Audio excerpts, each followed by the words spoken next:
Pai do Senhor, irmãos. Glória a Deus, aleluia. Deixa eu me ajeitar aqui.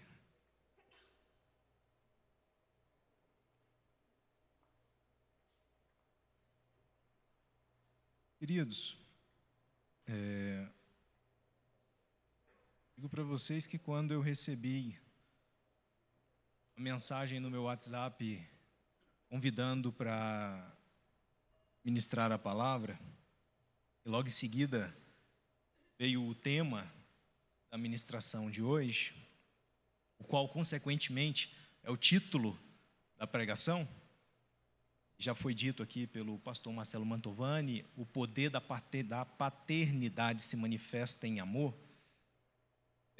Eu tenho algo comigo, não sei se com vocês acontece a mesma coisa.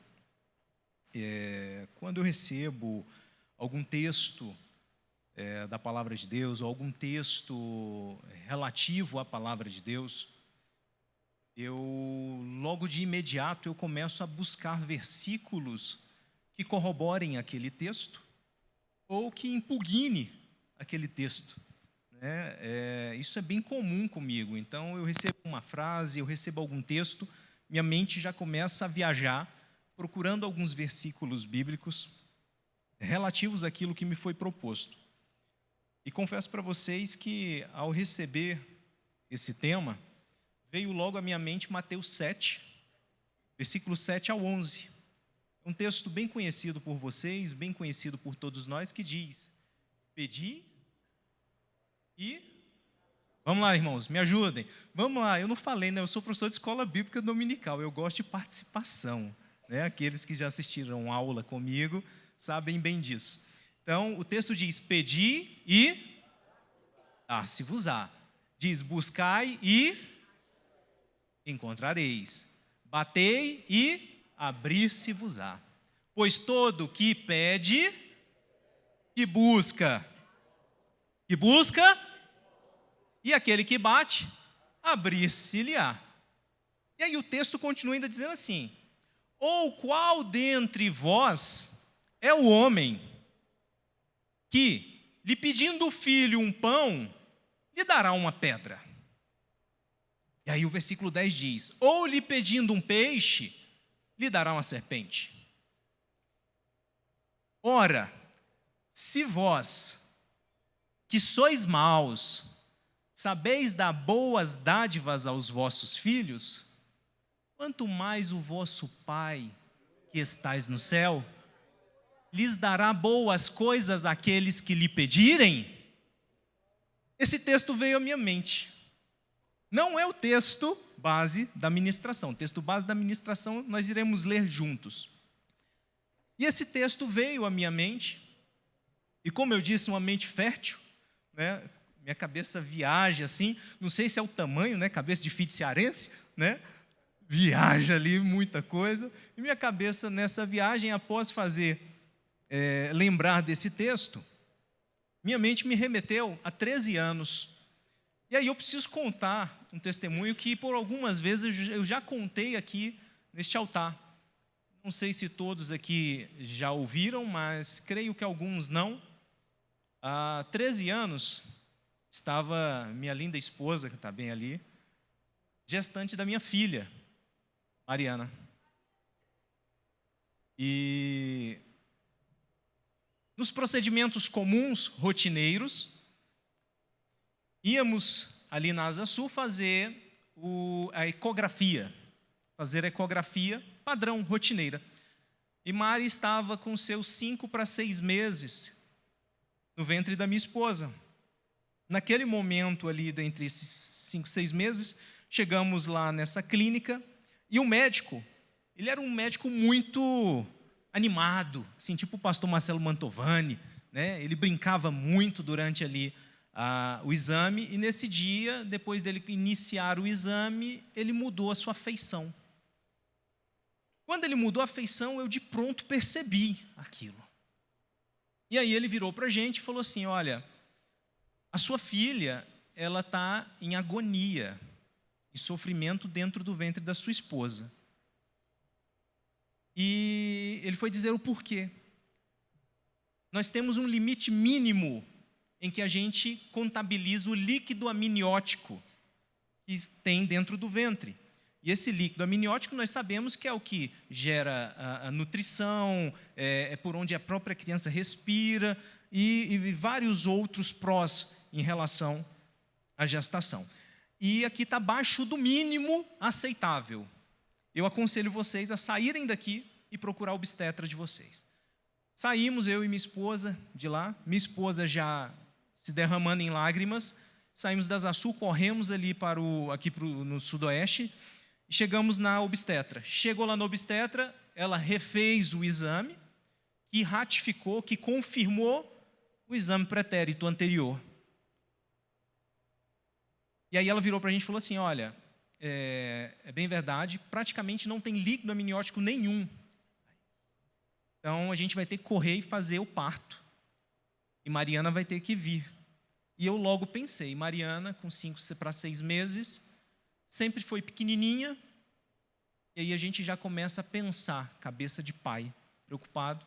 E ela, naquele momento, eu não sei se minha esposa vai lembrar, ela vira e fala assim, olha, nós vamos ter que fazer o parto, provavelmente ela vai para a UTI, e aí não conclui a frase, fica aquele I, longo, extenso, e aí a gente já começa a pensar a cabeça de ser humano em inúmeras situações que poderiam acontecer.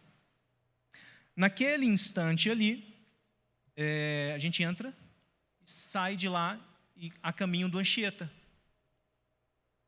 E aí, esse longo caminho de lá até aqui, eu tenho um lugar especial na EPTG, entrando para o Pistão Norte, aquele lugar é meu, ninguém toma, especial meu, em que eu estava na EPTG, a Pamela chorando do meu lado e eu me fazendo de forte, que um precisava se fazer de forte ali, eu estava literalmente me fazendo de forte, porque forte eu não tinha nada ali naquele momento.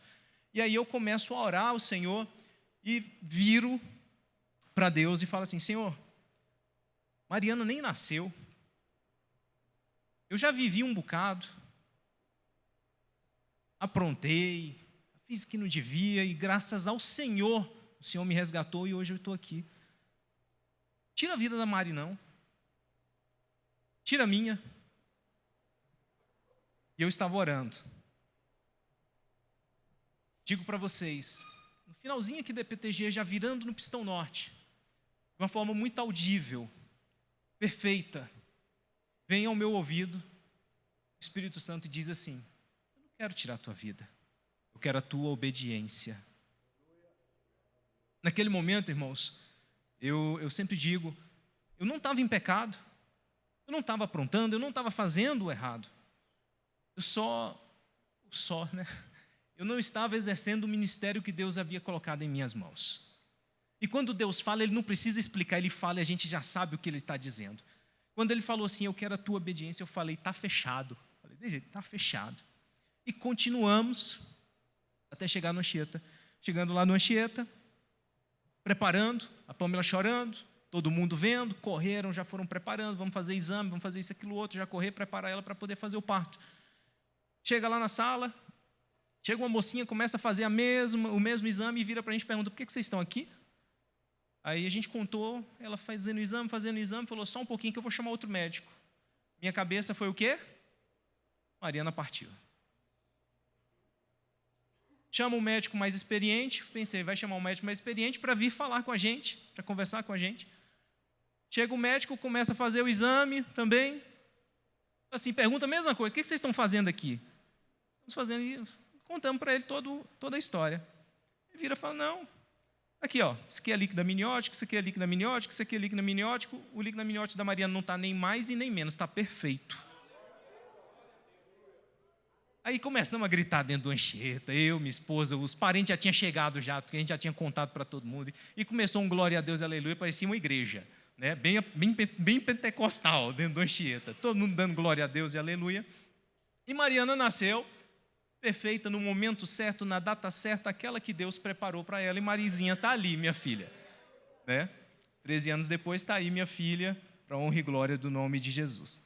E aí, o que isso tem a ver com o tema de hoje? O que tem a ver com o texto que eu fiz menção? Eu quero dizer o seguinte, irmãos. Pensei em tudo isso e antes mesmo da Mari nascer, eu já estava exercendo a paternidade. Já estava exercendo o amor paterno. De não querer que a Mariana sofresse de forma nenhuma. E pedir que Deus colocasse aquela dor em mim.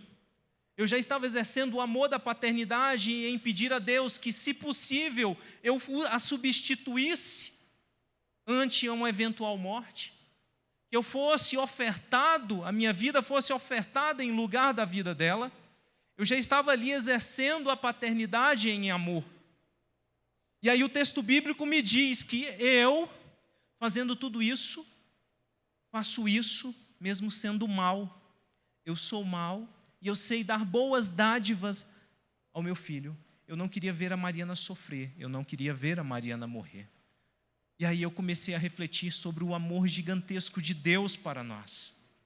Em que Ele fez diferente do que eu estava fazendo. Eu pedi a Deus para a Mariana não sofrer. E Deus falou assim, eu vou entregar o meu filho para sofrer. Eu estava pedindo para a Mariana não morrer. E Deus estava dizendo, eu vou dar o meu filho para morrer. Para trazer vida para mim e para vocês. E aí eu comecei a querer tentar entender o amor de Deus. E quando a gente faz isso, irmãos, a gente dá com a cara na parede, porque a gente não consegue. O amor que eu tenho hoje pelos meus filhos, esse amor paternal que eu tenho pelos meus filhos, pela Mariana, pelo Samuel, eu não consigo explicar, eu não consigo mensurar. Eu não consigo trazer detalhes para nenhum de vocês de como é esse amor que eu tenho para com eles. E aí eu pensando que isso é nada. Não chega a 1/1000 na porcentagem do amor de Deus para conosco. E aí eu começo a pensar, que amor é esse? Que nos constrange e nos faz nos entregar completamente para Ele e deixar com que Ele nos guie a nossa vida, a vida da nossa família. Então, antes da gente ler o texto, eu precisava contar isso para os irmãos, porque eu tenho certeza que para alguém, ou para todos, Deus queria que eu expusesse isso. Eu até pensei, eu falei, Senhor, mas eu já contei esse testemunho da Mariana e do Espírito Santo no meu coração. Reitera, repete, seja redundante, replique. E assim eu fiz. Então que Deus, o amor de Deus, venha a ser evidente na tua vida. E esse amor que seja evidente em tua vida, faça com que você replique ele para os teus filhos, para os teus familiares, para os teus amigos. Agora sim, eu quero pedir que os irmãos, aqueles que quiserem, fiquem de pé, se não, pode ficar sentado, fiquem à vontade. Abra suas Bíblias em 1 João capítulo 4, verso 8. Então, somente o versículo 8. É um texto bem conhecido também, e é o texto que nos foi entregue para servir de base à ministração de hoje. 1 João, capítulo 4, verso 8. Amém? Amém? Vocês me ajudam? Vamos lá? Aquele que não ama, não conhece a Deus, pois Deus é... Vamos de novo? Aquele que não ama, não conhece a Deus, pois Deus é amor. João, o apóstolo, é quem recebe o título de autor desta carta. João, o apóstolo, foi quem escreveu essa carta e as outras duas seguintes, primeira, segunda e terceira carta, que levam o seu nome. João, o apóstolo, o mesmo que escreveu o Evangelho de João, o mesmo que escreveu a carta do Apocalipse, é esse mesmo João, o apóstolo. E ele, escrevendo lá em Éfeso, já em sua velhice, de acordo com os estudiosos, a probabilidade é que ele estivesse em Éfeso, já em sua velhice, ele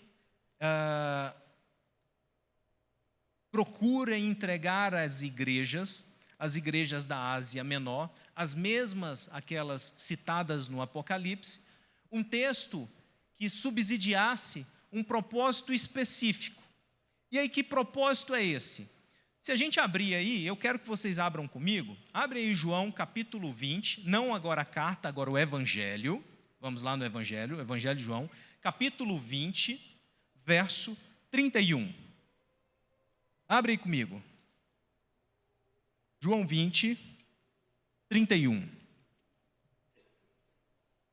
Se o irmão da mídia replicar para a gente aqui, também ótimo. Vamos lá, irmãos, olha só.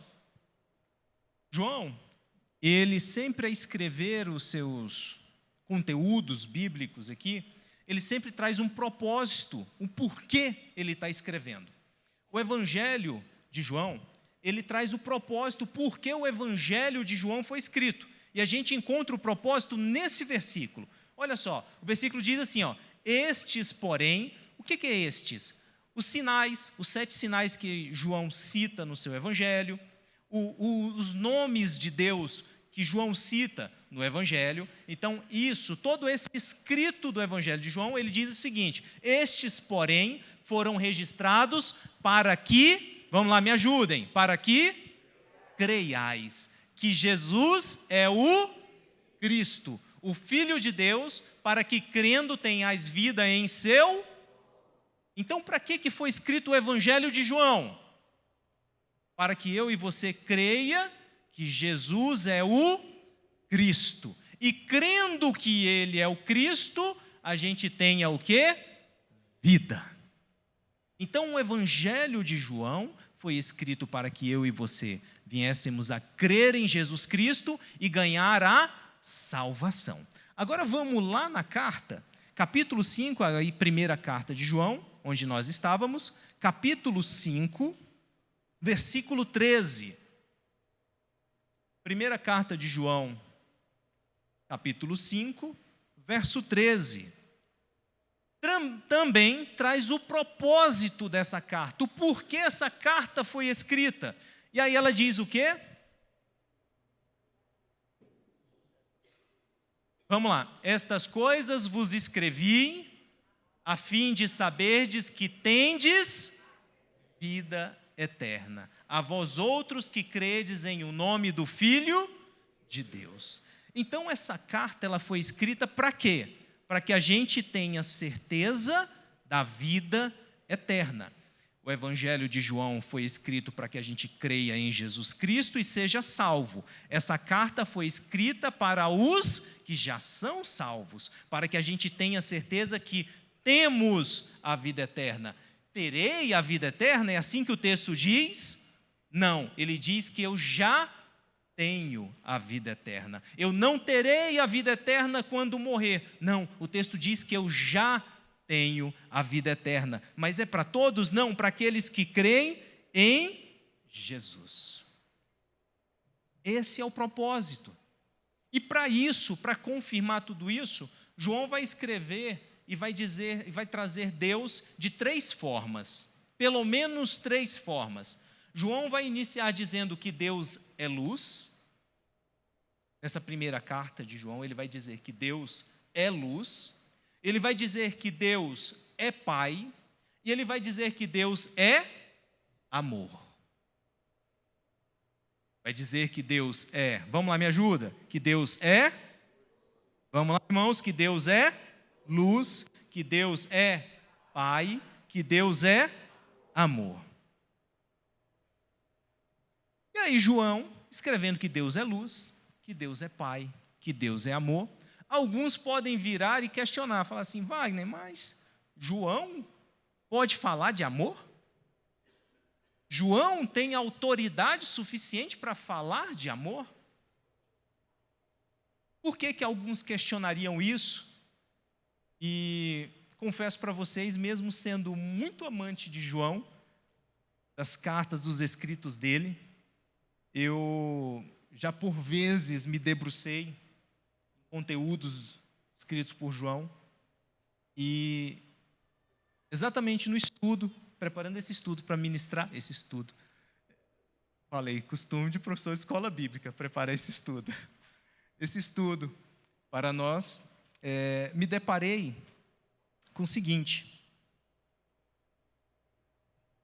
João, ele lá no capítulo 3 de Marcos, capítulo 3, versículo 17, a gente vai encontrar o próprio Jesus Cristo dando um apelido para João. Vocês sabiam disso? Lá em Marcos 3,17, é isso mesmo, Marcos 3,17, a gente vai encontrar Jesus colocando um apelido em João. Quem é que sabe qual é esse apelido? Ah, mas o irmão já...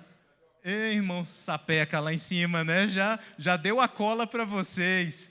Olha só, Jesus, nomeando os seus 12 discípulos, ele diz o seguinte, ó, Tiago, filho de Zebedeu, e João. Eles dois são irmãos, aos quais deu o nome de...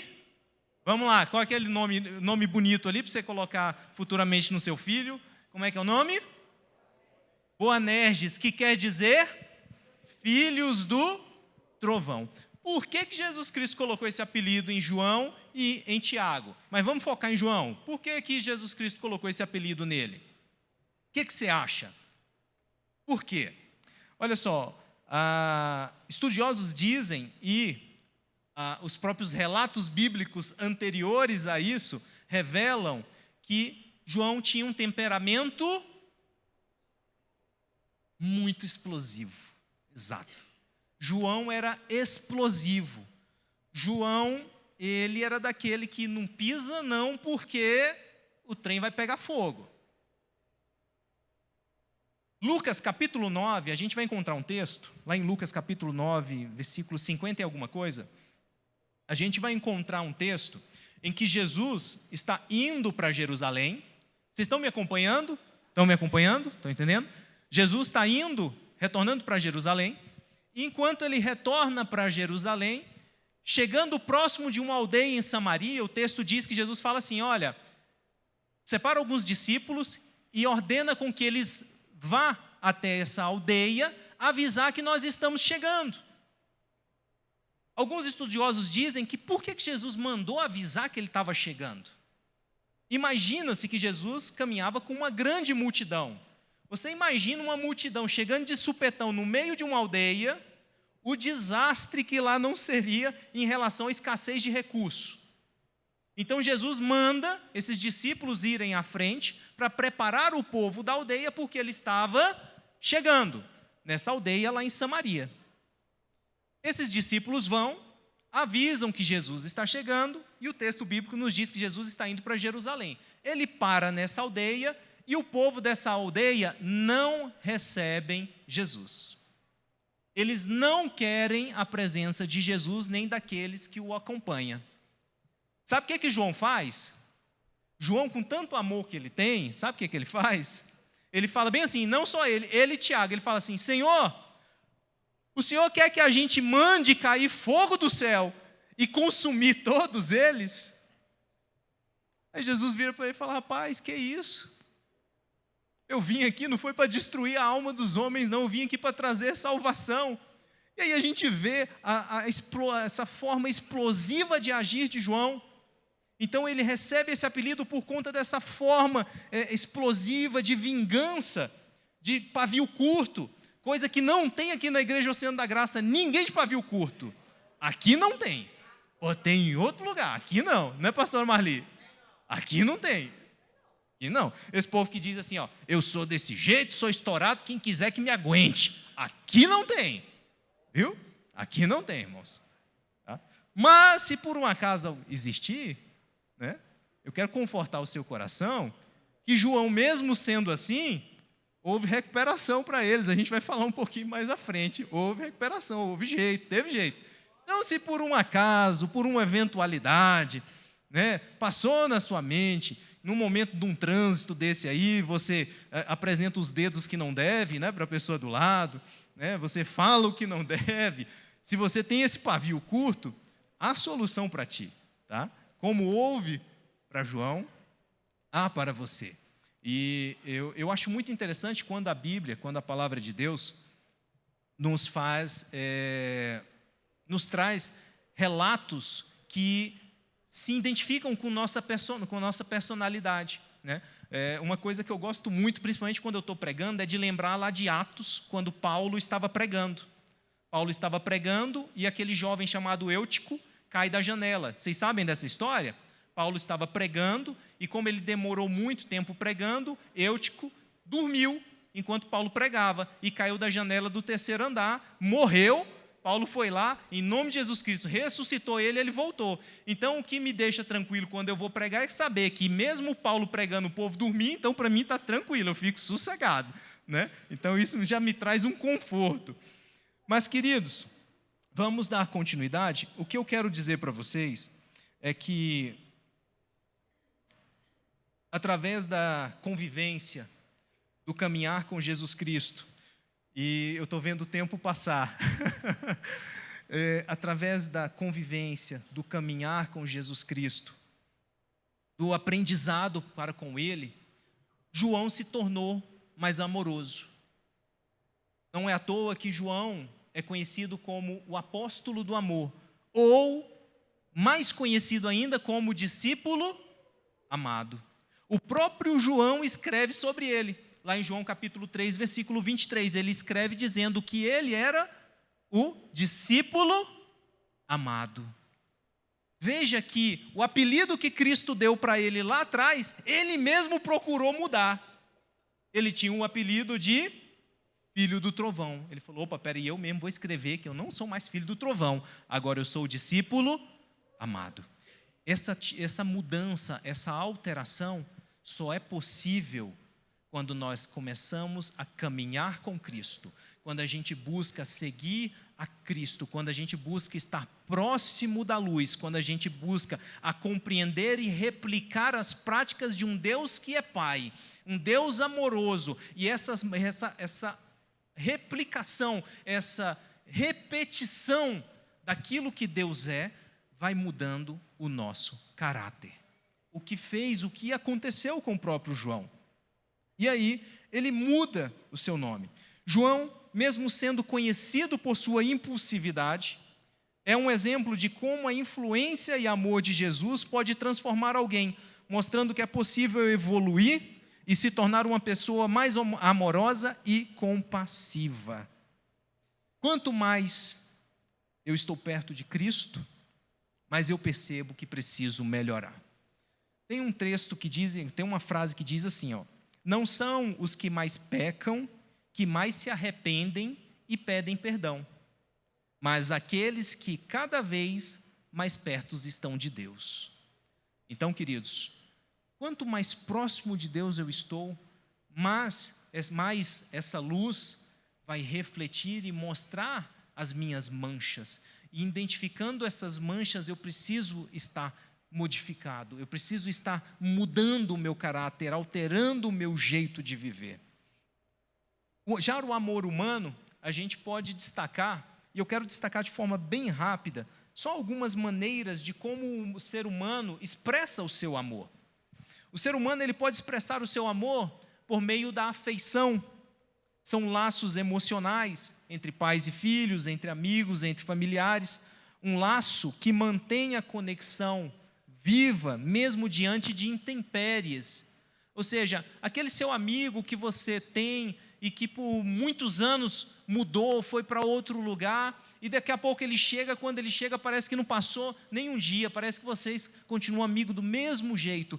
Essa é uma maneira de expressar amor do ser humano, por meio da afeição. O segundo é a admiração, reconhecimento do valor e das qualidades do outro. Exposição pública, tem pessoas que gostam de expor, de falar das qualidades do outro, né? A gente vê o pastor Marcelo Mantovani e o pastor André falando da qualidade do outro aqui constantemente no altar, não é verdade? A gente vê isso constantemente. Essa é uma forma de expressar amor. Essa é uma maneira de expressar amor. Carinho, gestos de cuidado, de proteção, são ações que trazem conforto e apoio, quer seja sentimental, quer seja físico, quer seja financeiro, quer seja forma. Essas são formas de expressar amor do ser humano. E o perdão, eu destaquei aqui também o perdão, é uma forma de expressar amor do ser humano, supera as ofensas e reconciliação. O perdão restaura relacionamentos. E aí eu digo para vocês que, mesmo sendo muito bonito, todas essas formas de expressar amor que eu citei aqui agora, o amor do ser humano ele é limitado. O amor do ser humano, mesmo belo, como eu acabei de citar, ele é imperfeito, porque ele é condicionado. Muitas vezes ele exige a reciprocidade. Por vezes o amor humano exige reciprocidade. E algumas vezes até circunstâncias favoráveis, diferentemente do amor de Deus. E essas limitações só conseguem ser transpassadas, essas limitações, essas barreiras, ou essa dependência de reciprocidade só consegue ser ultrapassada quando eu entendo, quando eu compreendo o amor de Deus. E compreendendo o amor de Deus, eu me vinculo ao Senhor. Para que eu possa replicar aquilo, eu preciso entender, eu preciso compreender, não é verdade? Como é que eu vou imitar algo, como é que eu vou replicar algo se eu não conheço? Então eu preciso conhecer, e a palavra de Deus, o próprio Paulo também lá em Efésios diz, que para que eu exerça a plenitude do relacionamento com Deus, eu preciso conhecer o amor de Deus. E aí, queridos, esse amor, ele é incondicional, esse amor, ele é sacrificial, esse amor, ele é transformador. Porque Deus, incondicional porque Deus nos ama, não pelo que somos, nem pelo que fazemos. Ele é sacrificial porque Ele deu o que Ele tinha de mais precioso, e Ele é transformador porque Ele nos tira das trevas e nos leva para a sua maravilhosa luz. E mesmo dizendo para o pastor Marcelo Mantovani que eu havia sintetizado bastante para que viesse a concluir dentro do tempo, eu quero fazer leitura, irmãos, tão somente de um texto, que eu sei que vocês vão saber de qual é salteado. João, capítulo 3, versículo 16. Todos sabem? Todos conhecem? Quem conhece aqui João 3,16? Levanta a mão aí. Quase que unânime, todos nós conhecemos. Como é que o texto diz? Porque Deus amou o mundo de tal maneira que deu seu Filho unigênito, para que todo aquele que nele crê não pereça, mas tenha a vida eterna. Esse texto é conhecido como a mini-bíblia, né? É um versículo que resume toda a Bíblia. Porque Deus, um ser que é acima de todas as coisas, um ser que criou todas as coisas, um ser que não está limitado ao tempo, Deus não está limitado a nada, Deus que torna o impossível possível, Deus que tem o controle e as rédeas de todas as coisas em suas mãos. Ele diz, porque Ele amou cada um de nós, amou cada um de vocês, mas não foi de qualquer forma, foi de tal maneira, que Ele, além de dizer, Ele expressou de forma prática o seu amor, dando o seu Filho, para morrer por cada um de nós. Queridos, que esse amor de Cristo, que esse amor de Deus, que é tão difícil de tentar explicar, que é tão complexo de tentar expressar, venha envolver o teu coração e as tuas práticas, para que você, mãe, para que você, pai, sejam pais, que corrija quando tiver necessidade de corrigir, porque o amor é isso. Por vezes Deus vem nos corrigir e é necessário que Ele nos corrija porque Ele é amor. Então que esse amor de Deus envolva o teu coração, você entendendo que Ele não amou, Ele é amor, é a essência, natureza de Deus. Deus, Ele é a essência dEle, amor. Que isso envolva o teu coração, que isso envolva a tua família, que a graça de Deus venha sobre a tua casa e que você diga dia após dia que a tua família é envolta no amor de Deus e que você veja o amor de Deus nas atitudes do teu pai, nas atitudes da tua mãe, na atitude dos teus filhos, nas atitudes daqueles que estão em volta de vocês, em nome de Jesus. Uma salva de palmas para o Senhor Jesus Cristo.